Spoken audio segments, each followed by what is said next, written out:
Finance minister ने 23 जुलाई 2024 को संसद में लगातार अपना 7वां बजट पेश कर दिया है। लगातार तीसरी बार सत्ता में आई नरेंद्र मोदी के नेतृत्व वाली एनडीए सरकार का ये 11वां बजट है।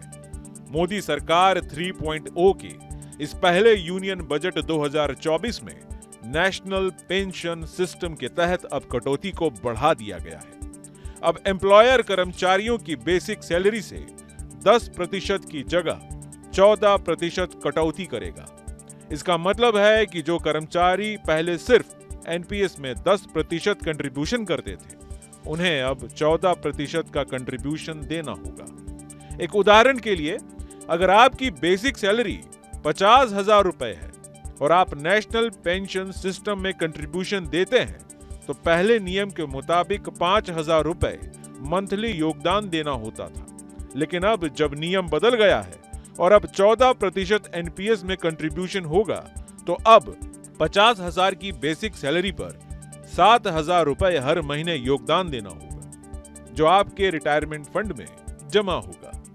मान लीजिए कि आपकी सैलरी 50,000 रुपए है, तो अब 14% के हिसाब से आपको एनपीएस में 7,000 रुपए हर महीने योगदान देना है, जबकि पहले 10% के हिसाब से आप 5,000 रुपए का योगदान देते थे।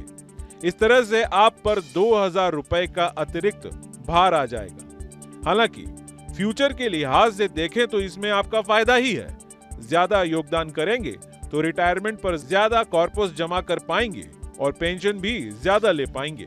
हालांकि मंथली बजट को मैनेज करने के लिए आपके सामने कुछ चैलेंज आ सकते हैं, क्योंकि मिडिल क्लास के जरूरी खर्चे उसकी सैलरी से चलती हैं।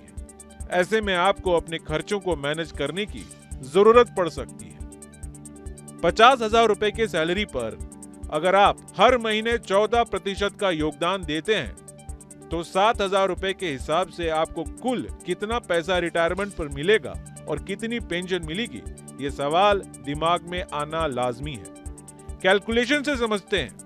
मान लीजिए कि आपकी उम्र 28 साल है और आपकी सैलरी 50,000 रुपए। आपने हर महीने 14% के हिसाब से इस स्कीम में 7,000 रुपए निवेश किए और इन्वेस्टमेंट को 60 साल की उम्र तक जारी रखा। ऐसे में 32 सालों में आपका कुल निवेश 26,88,000 रुपए होगा। नेशनल पेंशन सिस्टम एक बाजार से जुड़ी योजना है और वर्तमान में रिटायरमेंट प्लान के लिहाज से काफी लोकप्रिय है। पहले ये योजना सिर्फ सरकारी कर्मचारियों के लिए शुरू की गई थी, लेकिन साल 2009 के बाद सरकार ने निजी क्षेत्र के कर्मचारियों के लिए भी राष्ट्रीय पेंशन योजना शुरू की। इसमें 2 तरह के खाते खोले जाते हैं।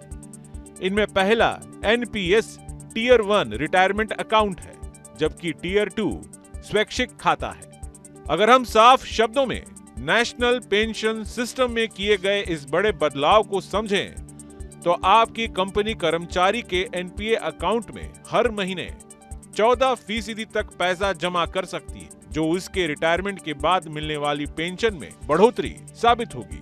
हालांकि ये ध्यान देने वाली बात यह है कि एनपीएस में किया गया बदलाव नए टैक्स व्यवस्था चुनने वाली कंपनियों पर भी लागू होगा। इसके साथ ही ये आपको टैक्स बचाने में भी मदद कर सकता है। Bureau report, news nation. News nation अब व्हाट्सएप पर। खबरों के ताजा अपडेट के लिए न्यूज नेशन के इस क्यूआर कोड को स्कैन करें।